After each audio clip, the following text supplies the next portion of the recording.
Hello दोस्तों, आप सभी को जय मसीह की।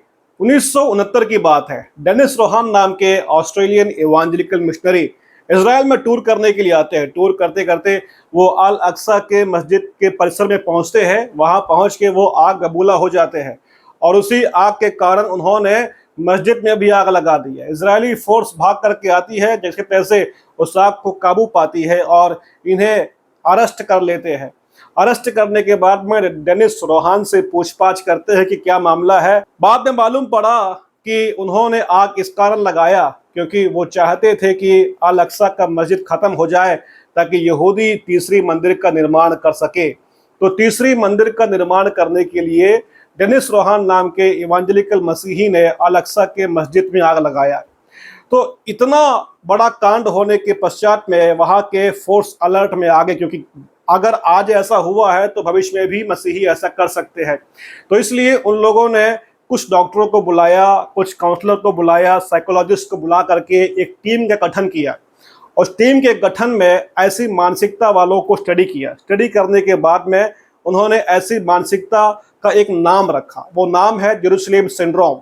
तो जेरूशलेम सिंड्रोम के अंदर जिनको भी ये मानसिकता होती है उनको यरूशलेम की मंदिर बनाने का बहुत बड़ा दीवानगी सवार हो जाता है और वो किसी भी हद तक जाने को तैयार हो सकते हैं, जैसा कि डेनिस रोहान तैयार हो गए थे। तो अब सबसे बड़ी बात यहाँ पर आती है कि क्या आज हमारे ज़माने में, हमारे मसीह समाज में ऐसे लोग हैं जिनको जेरूशलेम सिंड्रोम सवार है? वाकई में आप खुद जानते हैं कि ऐसे लोग काफ़ी आपको मिल जाएंगे जिनको काफ़ी तलब है, काफ़ी चाहत है कि यहूदी तीसरी मंदिर का निर्माण करे।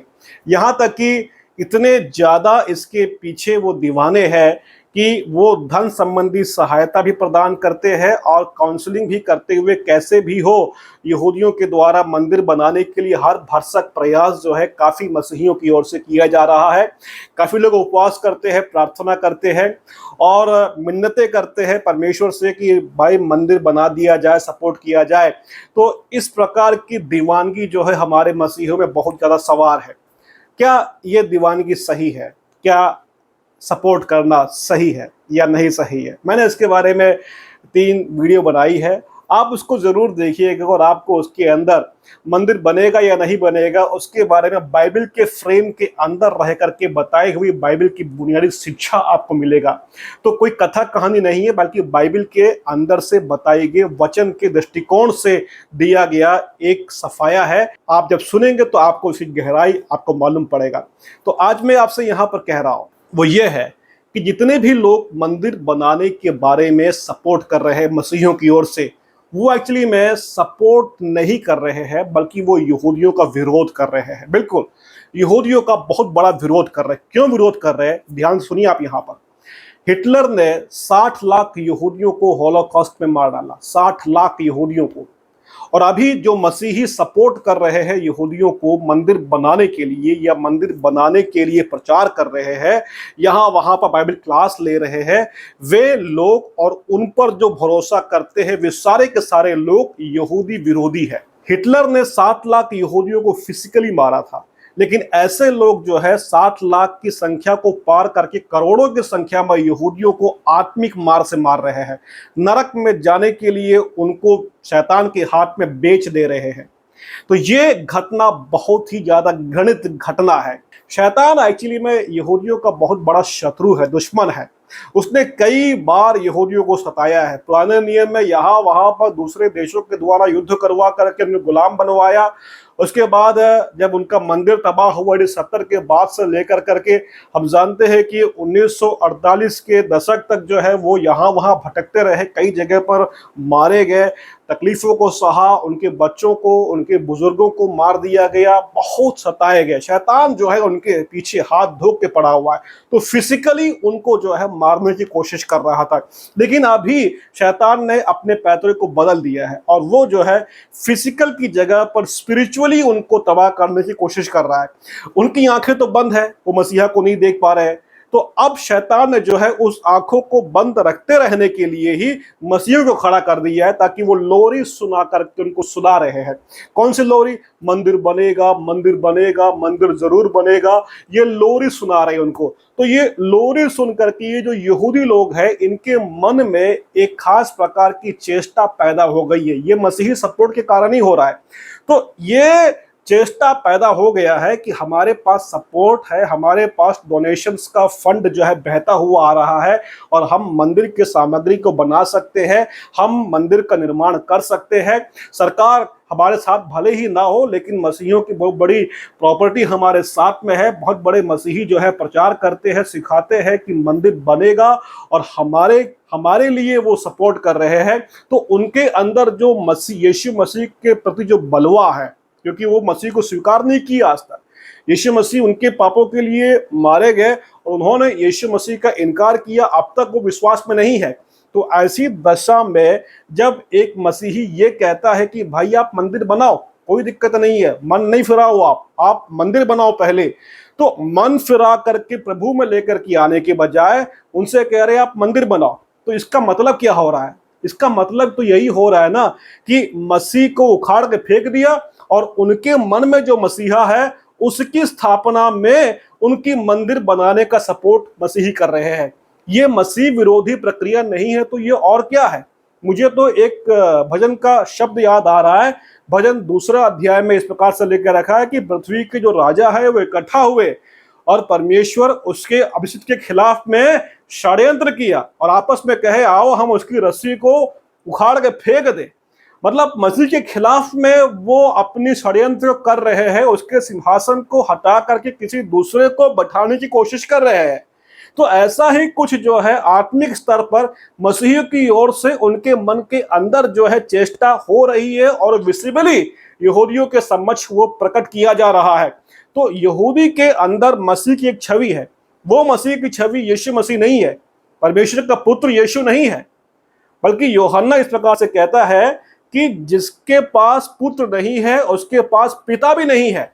ये बाइबल का आयत है, ये मैंने यहाँ पर डाला हुआ स्क्रीन में, आप उसको पढ़िए, साफ साफ लिखा हुआ है कि जिसके पास पुत्र नहीं है उसके पास पिता भी नहीं है। परमेश्वर के इकलौते पुत्र को यहूदियों ने इनकार किया, अविश्वास किया, और उनके दिल दिमाग के अंदर यीशु मसीह की कोई छवि नहीं, अगर है तो बलवा है। और उस बलवे का सपोर्ट कौन कर रहे हैं? ये मसीही कर रहे हैं जो मंदिर बनाने के लिए दीवाने हो गए हैं। ये विरोध है, ये यहूदी विरोध है। हजारों करोड़ों की संख्या में यहूदियों को नरक में उखाड़ के फेंक रहे हैं। ये परमेश्वर के सम्मुख में प्रार्थना करते हुए इन्हें यहूदियों के सम्मुख जा करके गॉस्पेल का प्रचार करना चाहिए था। मैं आपको एक आयत यहाँ पढ़ाता हूँ, ध्यान से पढ़िए, आपकी रूह कांप जाएगी आपकी। पौलुस की वेदना है, पौलुस का शोक है, वो रोमी की पत्री 9 अध्याय उसके पहले आयत से है। ध्यान से सुनिए आप यहाँ पर।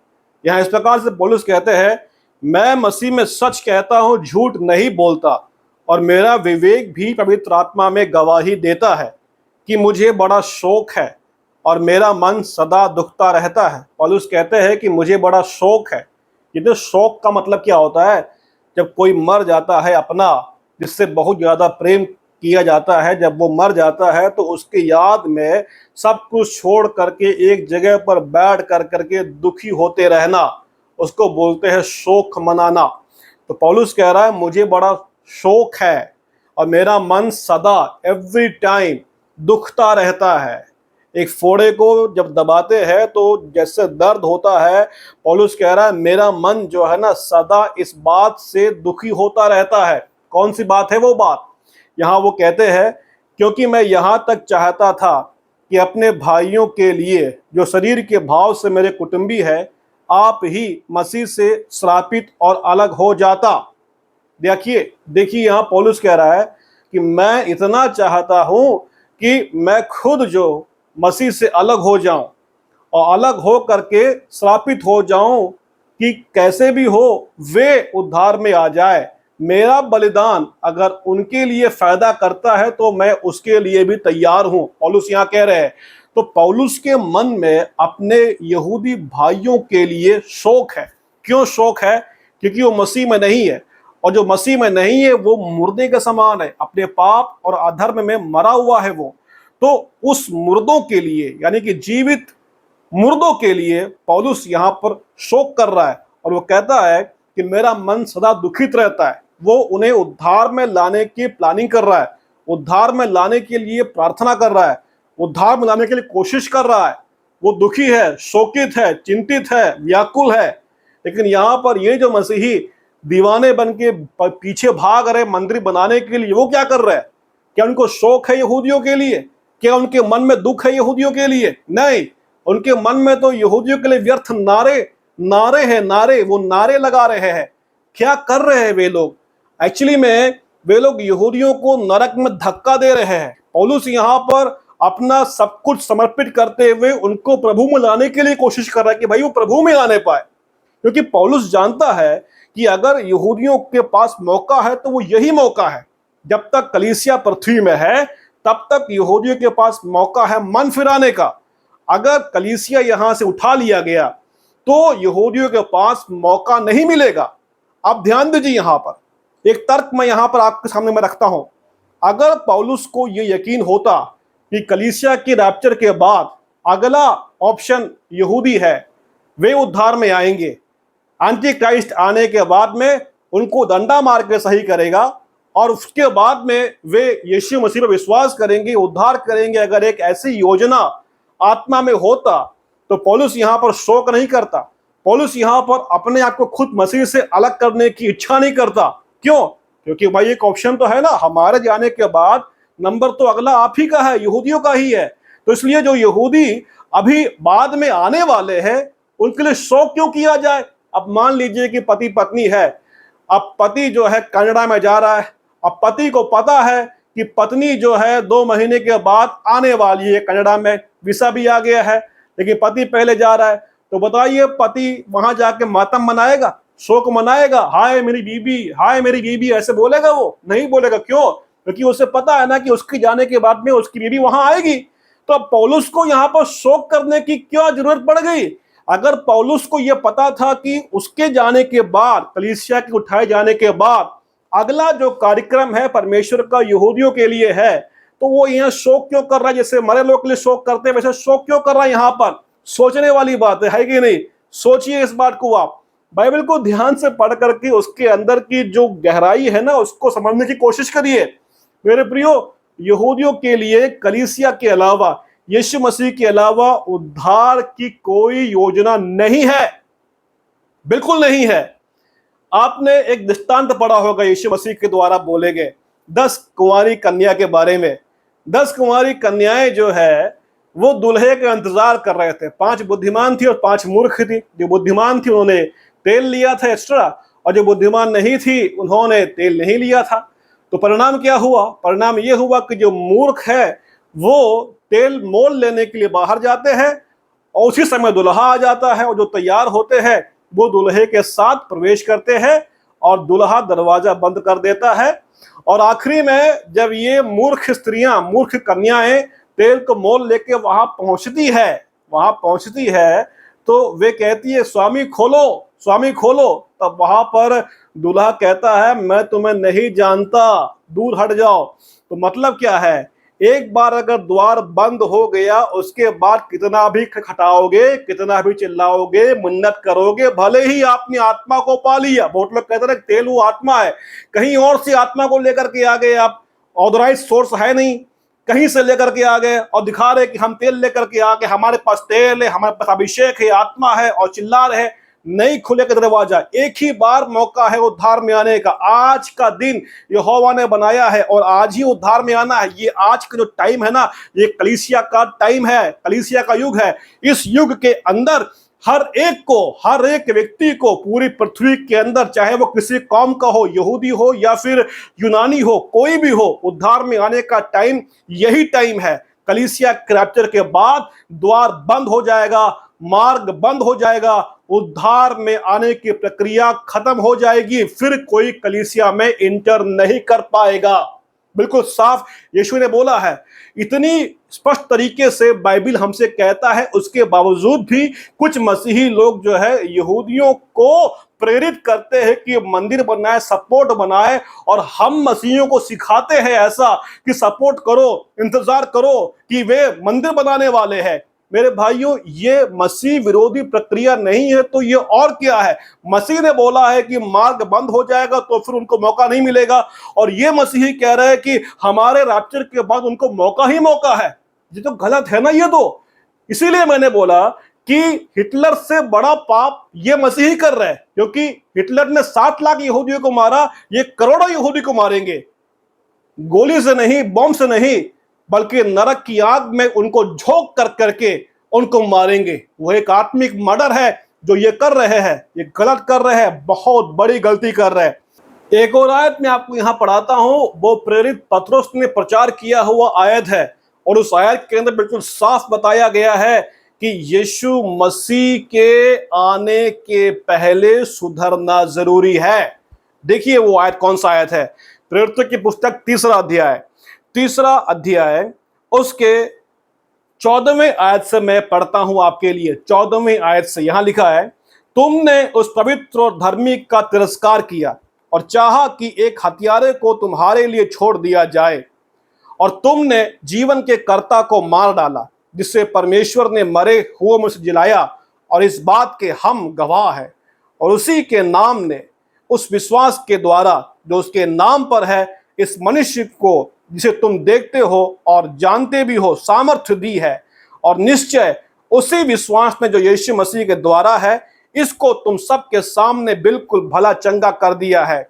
और अब हे भाइयों, मैं जानता हूं कि यह काम तुमने अज्ञानता से किया, और वैसा ही तुम्हारे सरदारों ने भी किया, परंतु जिन बातों को परमेश्वर ने सब भविष्यवक्ताओं के मुख से पहले ही बताया था कि उसका मसीह दुख उठाएगा, उन्हें उसने इस रीति से पूरा किया।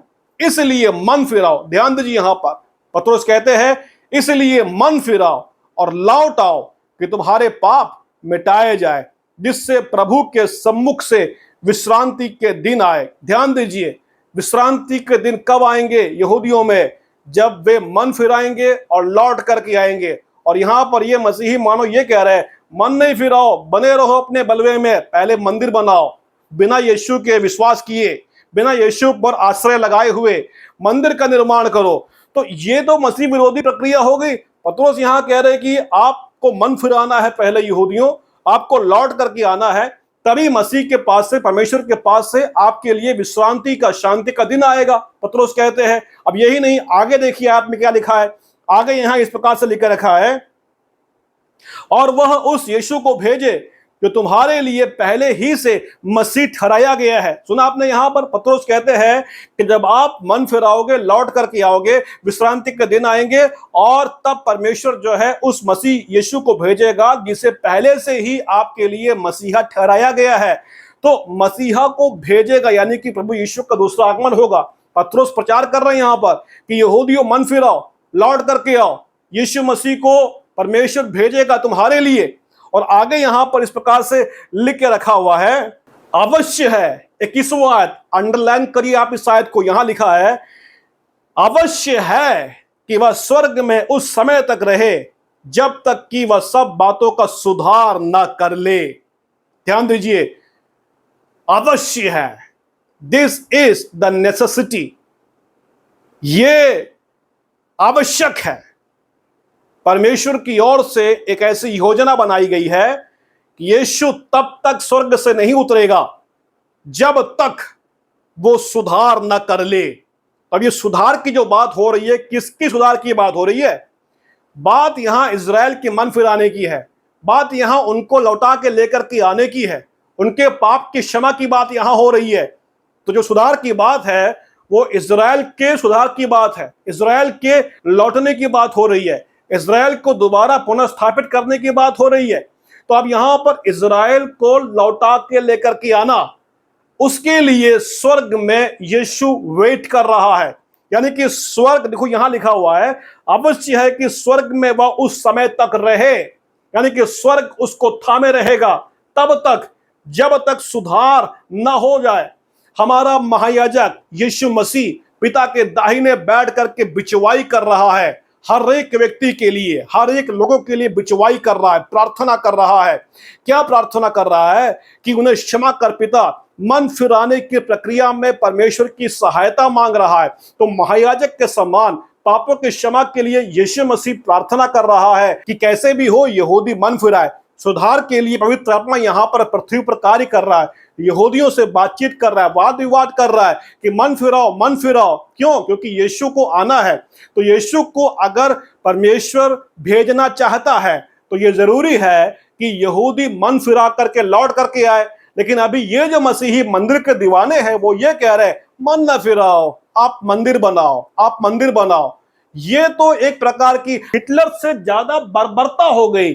मसीह के ऊपर आश्रय लगाने के बजाय ईंट पत्थर पर भरोसा करते हुए नरक की आग में झोंकने के लिए ये मसीही प्रचार कर रहे हैं। हजारों की संख्या में यहूदियों के इन लोगों ने अलग कर दिया। ऐसे यहूदी जो विश्वास करने की प्रक्रिया में आ सकते थे उनके लिए एक स्टम्बलिंग ब्लॉक बन गए हैं, उनके लिए एक विरोध करने की आत्मा बन गए हैं, बलवा में सहायता करने वाले सपोर्टर बन गए हैं ये लोग। ये हैवानियत है, ये पाप है, ये मसीह विरोधी प्रक्रिया है। ये यीशु मसीह ने एक बार इस प्रकार से कहा था कि ठोकर तो आएगा यार, लेकिन हाय उस पर जिसके कारण ठोकर आता है। इन यहूदियों को ठोकर लगाने के लिए शैतान ने खड़ा किया है इन मसीहियों को, और ये मसीही के प्रचार, इनकी पुस्तकें, इनकी टीवी शोज जो है इन यहूदियों को ठोकर दे रही है। अफसोस की बात यह है कि सिर्फ यहूदी ही शिकार नहीं हो रहे, उस यहूदियों के साथ में हजारों की संख्या में मसीही भी शिकार हो रहे हैं। तो ठोकर लगाया जा रहा है। हाय उन पर जिनके कारण ठोकर आता है। अच्छा यही है उनके लिए कि गले में चक्की का पाट बांध के समुद्र में कूद पड़े, मतलब कभी ऊपरी ना आए। वो इतना खतरनाक संगीन पाप कर रहे हैं ये लोग, और सपोर्ट करने वाले लोग वाह वाह के नारे लगा के, ताली बजा के प्रोत्साहन कर रहे हैं ऐसे मसीहियों का।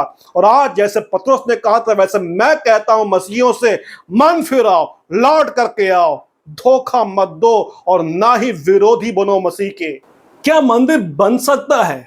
आप क्या सोचते हैं, मंदिर बन सकता है? मैं आपसे कह रहा हूं परमेश्वर का मंदिर नहीं बन सकता है।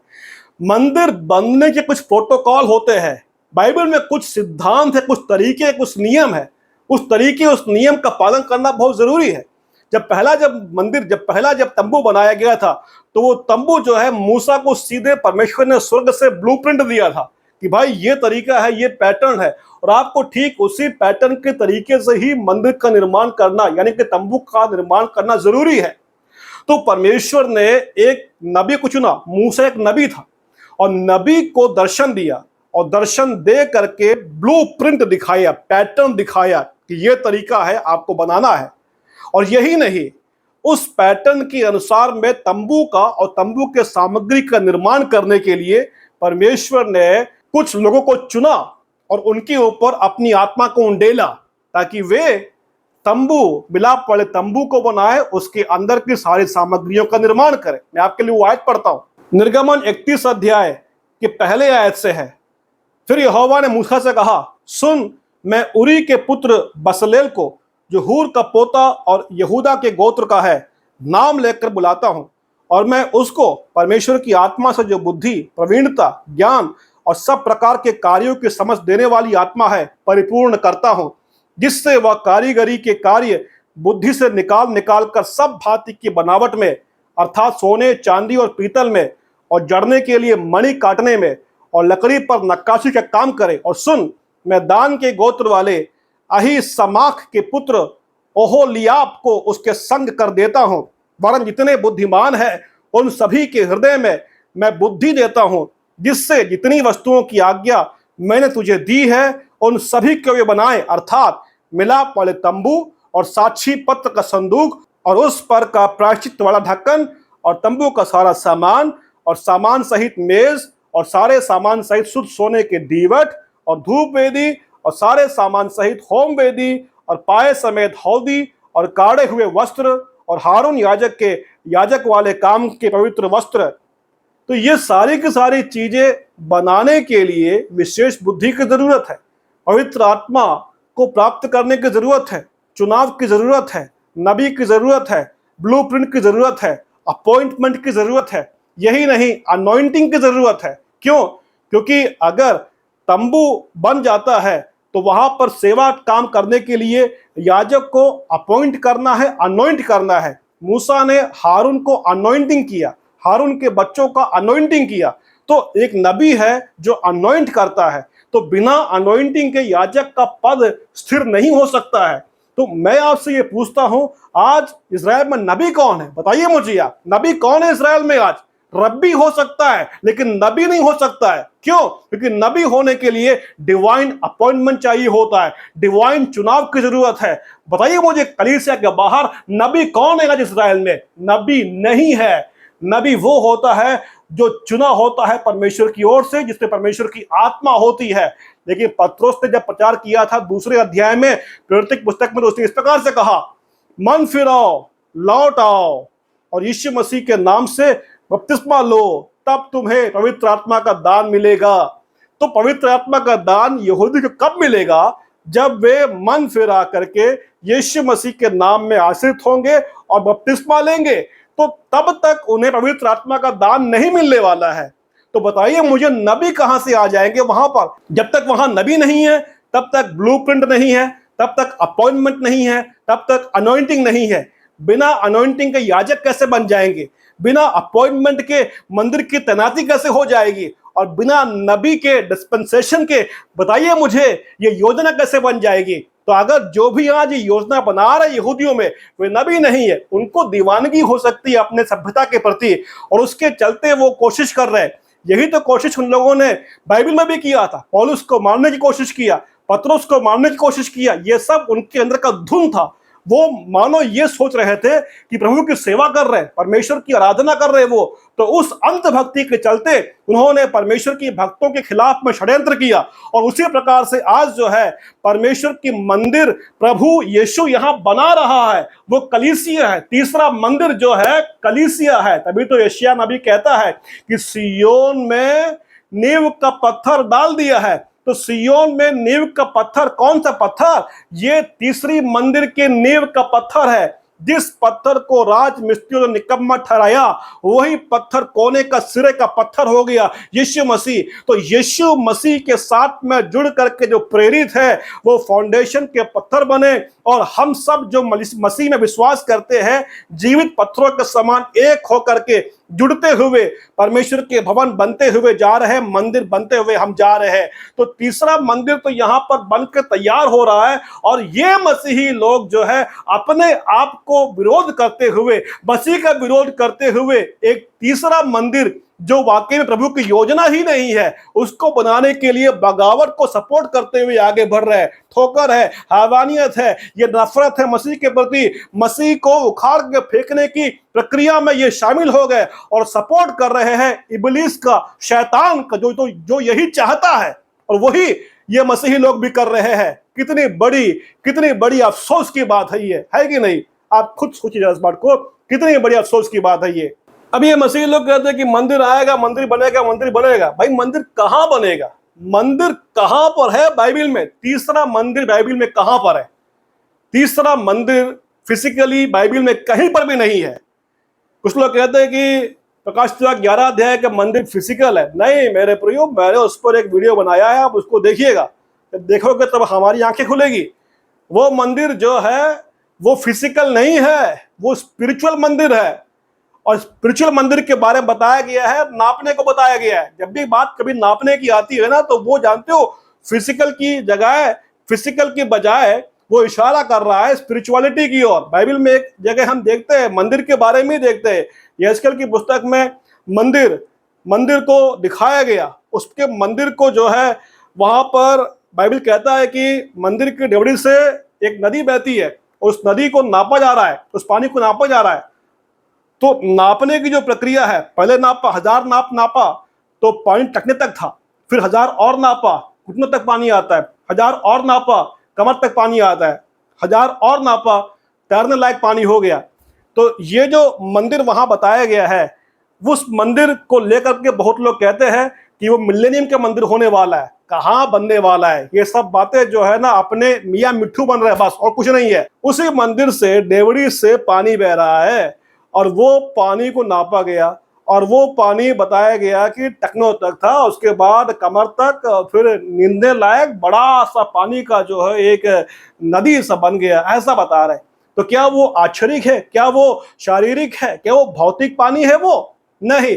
अगर वो पानी भौतिक नहीं है तो मंदिर भी भौतिक नहीं है।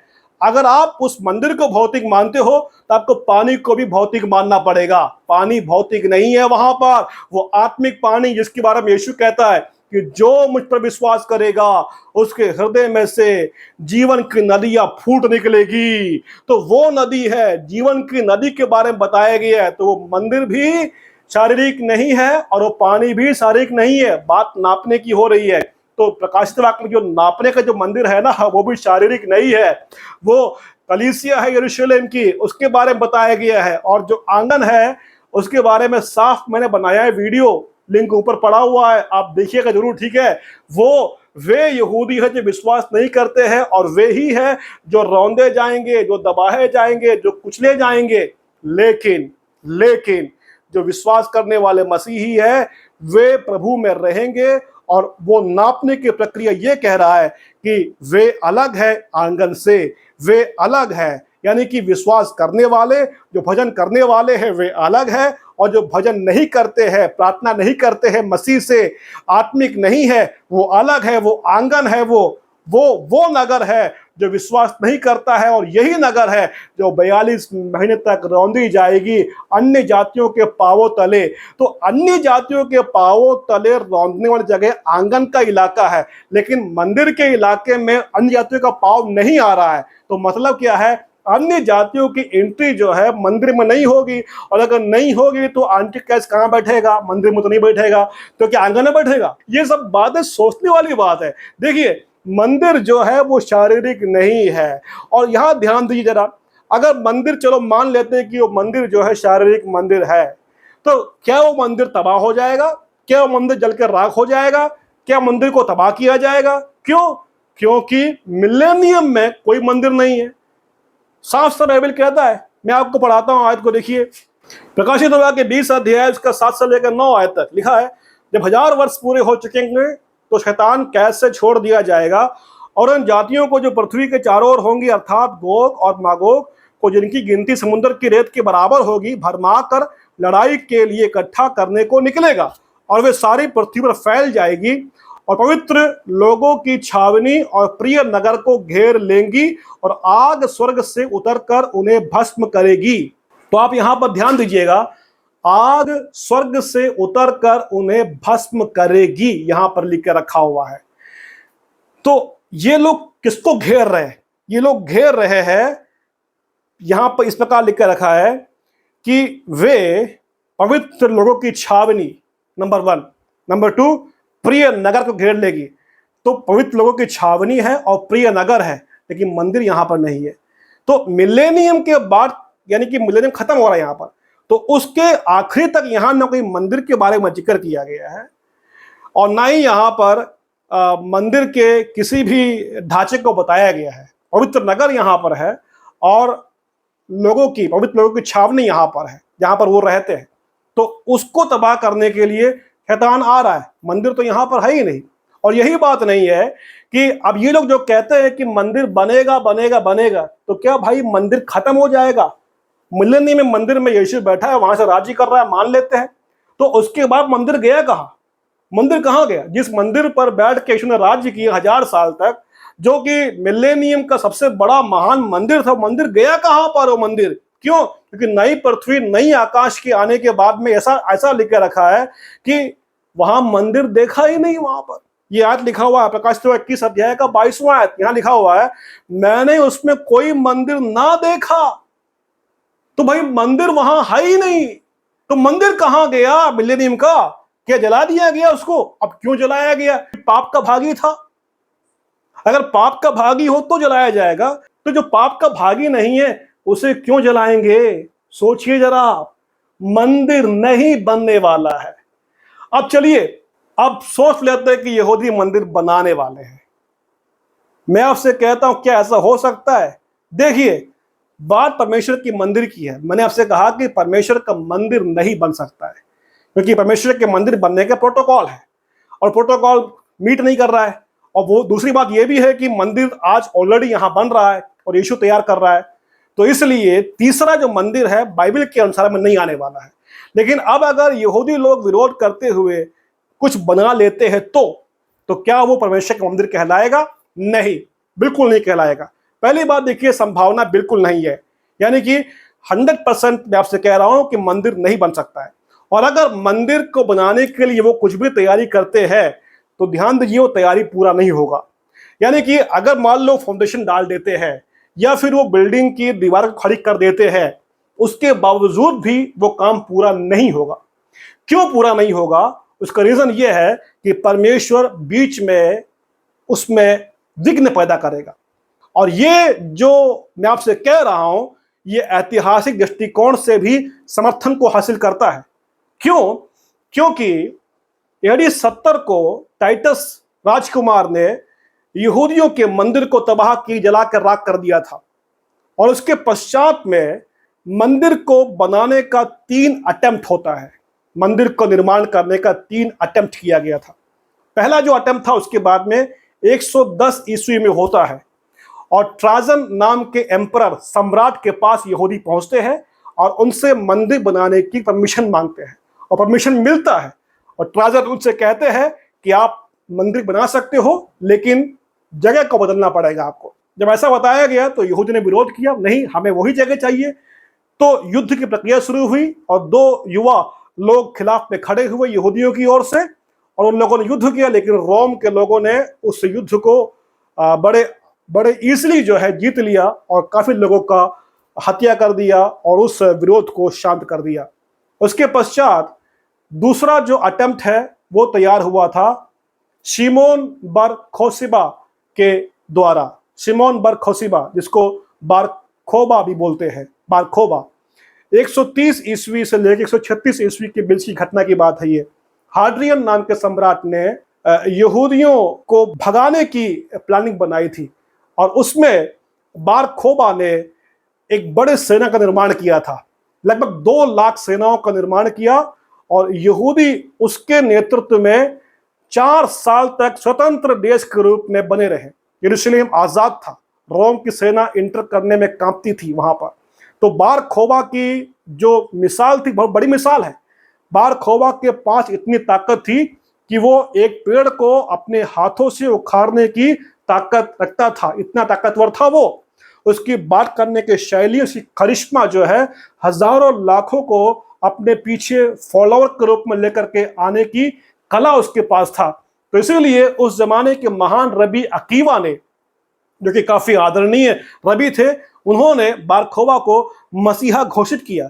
और जब ऐसा घोषणा किया गया तो यहूदियों ने सब अपना फुल सपोर्ट, सारे रब्बियों ने फुल सपोर्ट जो है बारखोबा को दिया। और बारखोबा के नेतृत्व में ऐसा बताया जाता है कि मंदिर का कार्यक्रम शुरू हुआ, और वहां पर रब्बी एलियाजर महायाजक के रूप में अपॉइंट किया गया, और बलिदान की प्रक्रिया भी शुरू किया गया। मंदिर के दीवार बनने लगे। मंदिर अधूरा, मतलब मंदिर आधा बन गया, मंदिर आधा बन के तैयार हो गया। और उस समय हाड्रियन इंग्लैंड से अपने एक प्रसिद्ध जनरल को लेकर के आता है, और उसके नेतृत्व में युद्ध होता है, और बारखोबा और उसकी तमाम सेना जो है हार जाती है, और वो अटेम्प्ट भी वहां पर धराशायी हो जाता है। और तीसरा अटेम्प्ट वो होता है 4वीं सदी में जूलियन नाम के सम्राट के द्वारा, तब जब रोम की सत्ता क्रिश्चियनिटी में कन्वर्ट हो चुकी थी। और लेकिन ये जूलियन जो है वो पीछे हट गया था, उसको रोम के पुराने रिवाज से ज्यादा मोहब्बत था। तो उसी अंदाज में लौट के जाने की प्रक्रिया वो कर रहा था, और उसी प्रक्रिया के चलते उसने यहूदियों से मुलाकात की, उससे कहा कि आप मंदिर बनाओ, मेरा फुल सपोर्ट आपके साथ रहेगा। तो रोम के सम्राट जूलियन का फुल सपोर्ट यहूदियों को दिया गया। यरूशलेम में उसी जगह पर जहां मंदिर बना हुआ था, वहीं पर मंदिर खड़ा करने के लिए जूलियन का फुल सपोर्ट दिया गया। और यही नहीं, यहूदियों के ऊपर से सारे करों को माफ कर दिया गया। ये छोटी बात नहीं है, बहुत बड़ी बात है ये। और यहूदियों ने मंदिर को दोबारा तैयार करने के लिए कोशिश किया, इकट्ठा हुए। लेकिन वहां पर एक सुपर नेचुरल घटना घटती है, एक ऐसा भूकंप आता है। उस भूकंप के द्वारा मंदिर के नीचे की फाउंडेशन में जो टनल था उस इलाके में विस्फोट होता है और नींवें पूरी हिल जाती है और उस समय कुछ लोगों की मौत होती है। यहूदी डर जाते हैं और उनको ये एहसास होता है प्रभु अभी भी नाराज है, वो नहीं चाहता कि मंदिर बने यहाँ पर। तो उसी समय उन लोगों ने निर्णय लिया कि मंदिर अब नहीं बनेगा। उन्होंने मंदिर बनने की प्रक्रिया को त्याग दिया और त्यागने के पश्चात में मंदिर की जगह पर भक्ति और प्रार्थना को उन लोगों ने दिया और बलिदान की जगह पर उन लोगों ने प्रार्थना का जगह दिया और तौराह की जगह पर मिशना यानी कि टीचिंग्स को उन्होंने ज्यादा महत्व दिया। तो मंदिर की प्रक्रिया को सब बदल दिया गया है और वो लोग आज बिना मंदिर कितने साल जीवित हैं और अपने बुनियादी बातों में जो मिशना के द्वारा पढ़ाया जा रहा है रब्बी लोग उनको पढ़ा रहे हैं। तो मुझे आपसे यहाँ पर कहना है 3 अटेम्प्ट किया गया लेकिन तीनों अटेम्प्ट नाकामयाब रहा और अभी चौथा अटेम्प्ट जो है यहूदी कर रहे हैं। क्या ये अटेम्प्ट कामयाब होगा? मैं आपसे कह रहा हूं अगर वो फाउंडेशन डाल भी देते हैं तब भी आप ये मत सोचना कि मंदिर बनकर तैयार हो जाएगा। अगर मान लो वो वेदी रख देते हैं जैसे कि अभी कुछ दिनों के पहले 2018 की बात है कि कुछ यहूदी लोगों ने जो है टेम्पल इंस्टीट्यूट वालों ने वेदी का निर्माण किया अलेक्सा के मंदिर के परिसर पर, लेकिन वहां की सरकार ने विरोध किया, उसको रोक दिया और उसके पश्चात में वहां की सरकार ने एक खास जगह अपॉइंट किया कि भाई आप यहाँ पर आओ, बलिदान करो आप यहाँ पर आकर के, तो ताकि हो हल्ला ना होने पाए।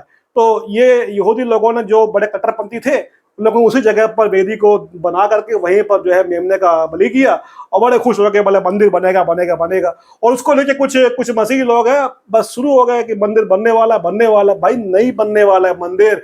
अटेम्प्ट जितने भी किए जा रहे हैं पूरे जो है खारिज हो रहे हैं, नहीं बनेगा। क्यों? क्योंकि यीशु एक बात कहता है कि मैं अपनी कलीसिया बनाऊंगा, अधोलोक के फाटक उस पर प्रबल नहीं होने पाएंगे। तो यहूदियों का ये जो कारनामा जो वो कर रहे हैं ना मंदिर बनाने की, मेरे प्रियो भले ही वो बनना शुरू भी हो जाए, भले ही उसके लिए वो ब्लूप्रिंट निकाल डाले, कुछ भी कर डाले, मैं आपसे यकीन से कह रहा हूं मंदिर नहीं बनेगा। और अगर मंदिर बना तो वो बाइबल के खिलाफ में किया गया सबसे बड़ा बगावत होगा और परमेश्वर इसके खिलाफ में खड़ा होकर के काम करेगा, जैसे उसने बाबेल के उस बड़े गोपुर के खिलाफ में काम किया था। जानते होंगे बाबेल का जो टावर बनाने समय निम्रोद ने लोगों को इकट्ठा किया था और तब परमेश्वर नीचे आकर के उनकी भाषा में गड़बड़ी किया था। और वही चीज है जो आज यहूदियों के बीच में हो रहा है। कैसे हो रहा है पता है आपको? यहूदियों को मंदिर के जो लोकेशन के ऊपर बड़ा दिक्कत है। यहूदियों में बहुत बड़ा समूह ये मानता है कि आज जहाँ पर अलेक्सा का मस्जिद खड़ा है उसी जगह पर नींव है, मंदिर की असली नींव वहीं पर है। लेकिन कुछ लोगों ने यानी कि एक खास व्यक्ति ने जो है अपने टीम के साथ में ये ढूंढ निकाला कि उस जगह पर नहीं है बल्कि उससे थोड़ा सा हट कर करके है। तो इसीलिए आज बहुत लोग मसीह कहते हैं कि आंगन का इलाका मत नापो, प्रकाश वाक्य के उस 11 अध्याय के बेस पर। तो वो आंगन जो है अलेक्सा का मस्जिद है। मैं आपसे एक बात बोलता हूँ यार, दागोन का मंदिर और यहोवा का संदूक साथ में खड़ा रह पाएगा क्या? आप बताइए जरा। और ये लोग यही कह रहे हैं कि भाई बगल में परमेश्वर का मंदिर है और यहाँ बगल में जो है अलेक्सा का मस्जिद है। यार ये मंदिर और बलियाल के साथ में संबंध कहाँ से हो गया? संबंध होता नहीं है, लेकिन ये इतने ज्यादा दीवाने हो गए कि मतलब बाइबल की बातों को फाड़ फूड़ के जो भी बता रहे अब बस बता ही रहे। बस अब लोग है कि बस सुनना क्या है कि बस भैया परमेश्वर की आत्मा उनके ऊपर है, चलो मान लेते, ये बोलते हुए वो भी जय जयकार करते हुए जा रहे हैं। मैं आपसे कह रहा हूं रुको यार, थोड़ा रुको और देखो, यहाँ वहां देखो, ट्रैफिक खतरनाक है, दुर्घटना हो सकती है आपकी, सावधान। ठोकर मत आओ आप, ठोकर न लगाओ न ठोकर खाओ आप यहाँ पर।